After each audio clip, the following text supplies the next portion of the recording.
Indian airports आज कुछ ऐसे दिखते हैं। कोई अपने ही रिसेप्शन में नहीं पहुंच पाया तो कोई अपनी बेटी के लिए पैड मांग रहा है।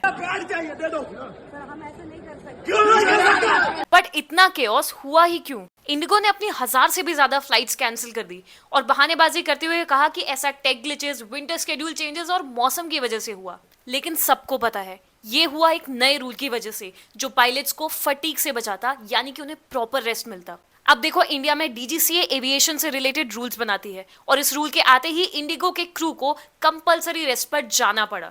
इंडिगो देश की टॉप 2 एयरलाइंस में आती है, दूसरी है एयर इंडिया और इसे ही हम कहते हैं डुओपोली। सिर्फ 2 एयरलाइंस 86% इंडियन स्काईज को कंट्रोल करती हैं। इंडिगो के पास पूरे 2 साल थे इस रूल के लिए प्रिपेयर करने के लिए, लेकिन फिर भी उन्होंने क्रू का नंबर नहीं बढ़ाया एंड हेंस दिस केओस। पर हाँ, इस सिचुएशन में ग्राउंड स्टाफ के साथ मिसबिहेव करना कोई सोल्यूशन नहीं है। वो भी आपकी तरह ही कुछ नहीं कर सकते। अब जिस रूल की मैं बात कर रही थी जो हमारे पायलट्स के लिए एक बड़ा रिलीफ हो सकता था, उसे भी वापस ले लिया गया है। Now is it a classic case of manipulation? वैसे क्या आप इंडिगो की किसी फ्लाइट में बैठे हो और आपका एक्सपीरियंस कैसा रहा? Let us know in the comments.